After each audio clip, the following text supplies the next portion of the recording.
Belfast, Irlandia.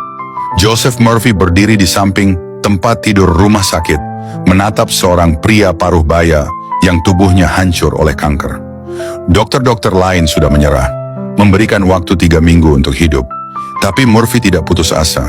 Dia sudah menghabiskan bertahun-tahun mempelajari rahasia yang tersembunyi dalam alam bawah sadar manusia. Malam itu dia akan membuktikan teorinya yang paling radikal.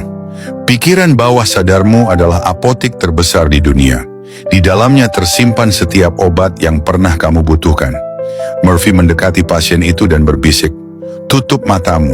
Bayangkan di dalam tubuhmu ada sungai emas yang mengalir, membersihkan setiap sel yang sakit. Rasakan kehangatan penyembuhan mengalir dari kepala hingga kaki." Setiap malam selama 2 minggu, Murphy datang. Tidak membawa obat, tidak melakukan operasi, hanya membimbing pikiran pasien itu untuk menciptakan gambaran penyembuhan yang sempurna. Yang terjadi selanjutnya membuat seluruh rumah sakit terdiam. Tumor mengecil 60% dalam 2 minggu. 3 bulan kemudian, scan menunjukkan hasil yang mustahil. Tubuh pria itu bersih total dari kanker. Dokter-dokter senior mengatakan itu keajaiban. Murphy tahu itu bukan keajaiban. Itu ilmu pengetahuan yang belum dipahami dunia. Dari situlah dimulai obsesi Murphy untuk memahami mesin paling powerful di alam semesta. Pikiran bawah sadar manusia. Dia menemukan pola yang mencengangkan. Pikiran sadar itu seperti CEO perusahaan, membuat keputusan dan menganalisis. Tapi pikiran bawah sadar, dia seperti seluruh karyawan yang benar-benar menjalankan perintah. Dan inilah yang revolusioner. Pikiran bawah sadar tidak bisa membedakan antara realita dan imajinasi. Apapun yang kamu berikan dengan gambaran yang jelas dan emosi yang kuat, dia akan mewujudkannya sebagai realitas fisik. San Francisco, 1955. Seorang petugas kebersihan bernama William datang pada Murphy dalam keputusasaan. Usianya 52 tahun, gaji $40 per bulan, utang menumpuk. Dia merasa terjebak selamanya dalam kemiskinan. Murphy memberikan resep yang sederhana tapi powerful. Setiap malam sebelum tidur, bayangkan kamu sedang menghitung uang $100.000. Rasakan tekstur uangnya. Dengar suara kertas yang diremas. Lakukan ini selama 30 hari. William skeptis, tapi putus asa membuat dia mencoba. Hari ke-12.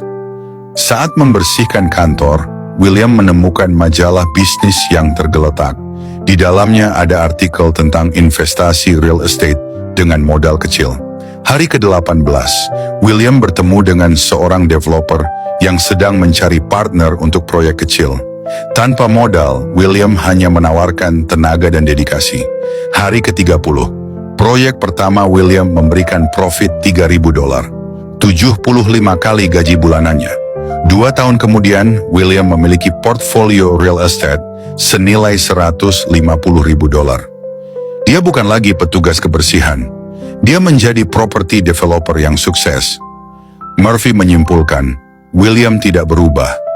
Yang berubah adalah programnya.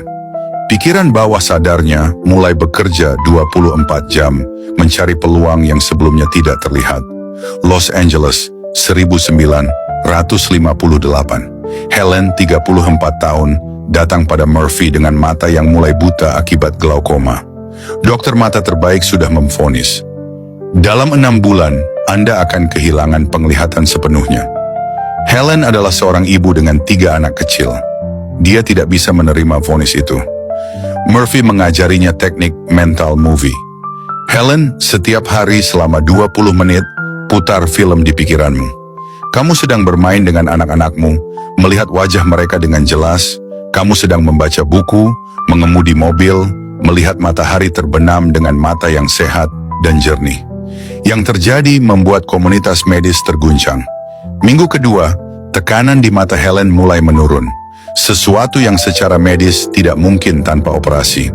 Bulan ketiga, penglihatan Helen yang tadinya kabur mulai membaik. Dokter tidak bisa menjelaskannya. Bulan ke-6, scan mata menunjukkan hasil yang impossible. Glaukoma Helen menghilang sepenuhnya. Dr. Peterson, dokter mata yang menangani Helen, menulis dalam jurnal medis. Dalam 30 tahun praktik, saya tidak pernah melihat kasus seperti ini. Secara ilmiah, Ini tidak masuk akal, tapi faktanya ada di depan mata. Murphy mengembangkan formula yang dia sebut scientific prayer. Ada 4 langkah. Pertama, relax, masuk ke alpha state. Pikiran bawah sadar paling reseptif saat kamu dalam keadaan tenang, seperti saat akan tidur atau baru bangun. Kedua, visualize. Buat gambaran yang detail, hidup, dan emosional tentang hasil yang kamu inginkan. Jangan fokus pada masalah, fokus pada solusi. Ketiga, feel, generate the emotion. Emosi adalah bahasa pikiran bawah sadar.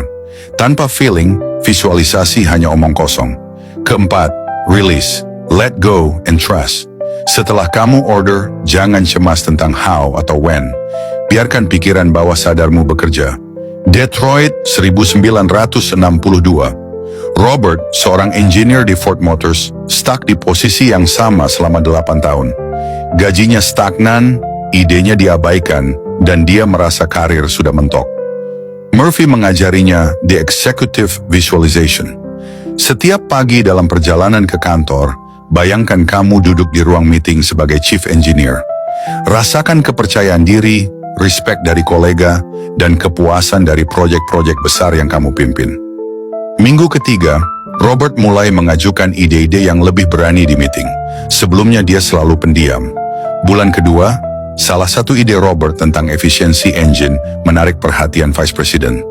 Bulan keempat, Robert dipromosikan menjadi senior engineer dengan kenaikan gaji 40%. Tahun kedua, Robert menjadi chief engineer termuda dalam sejarah Ford, memimpin tim 50 orang untuk proyek mobil revolusioner. Yang mencengangkan, Robert tidak belajar skill baru atau mengambil kursus tambahan.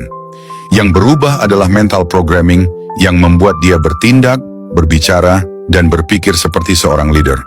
Murphy menemukan bahwa pikiran bawah sadar bekerja melalui 3 mekanisme. Pertama, psychosomatic healing. Pikiran bawah sadar mengontrol 95% fungsi tubuh dari sistem imun hingga regenerasi sel. Gambaran mental yang powerful bisa memicu self-healing mechanism yang luar biasa. Kedua, reticular activating system. Otak kita menyaring 99% informasi yang masuk. Tapi ketika pikiran bawah sadar diprogram dengan tujuan tertentu, RAS akan membuat kita melihat peluang yang sebelumnya tidak terlihat. Ketiga, quantum entanglement of consciousness. Murphy percaya bahwa pikiran bawah sadar terhubung dengan universal mind, sebuah field energy yang mengatur sinkronisitas dan coincidences dalam hidup. Tapi tidak semua eksperimen Murphy berakhir bahagia. Dia juga menemukan sisi gelap dari power pikiran bawah sadar. Margaret, 45 tahun, adalah seorang ibu yang selalu cemas berlebihan tentang keluarganya. Setiap hari dia membayangkan skenario terburuk yang bisa menimpa suami dan anak-anaknya. Hasilnya mengerikan. Dalam 2 tahun, suaminya mengalami kecelakaan mobil, anak sulungnya putus sekolah karena masalah narkoba, dan anak bungsunya didiagnosa penyakit langka. Murphy menyadari, pikiran bawah sadar tidak membedakan antara apa yang kamu inginkan dan apa yang kamu takuti. Dia hanya mewujudkan apa yang kamu bayangkan dengan intens. Hari ini, 60 tahun kemudian, neuroscience modern membuktikan apa yang Murphy temukan secara empiris. Neuroplasticity, otak bisa merekonstruksi dirinya berdasarkan pola pikir. Placebo effect, keyakinan bisa mengubah chemistry tubuh secara literal. Epigenetics, pikiran bisa mengaktifkan atau menonaktifkan gen tertentu. Murphy tidak hanya mengajarkan positive thinking, dia mengajarkan precision thinking. Dr. Joseph Murphy meninggal pada 1981, meninggalkan warisan yang mengubah jutaan hidup. Pertanyaan terakhir yang dia ajukan kepada dunia, jika kamu sudah tahu bahwa pikiranmu adalah teknologi paling powerful di alam semesta, mengapa kamu masih menggunakan default programming yang diciptakan orang lain?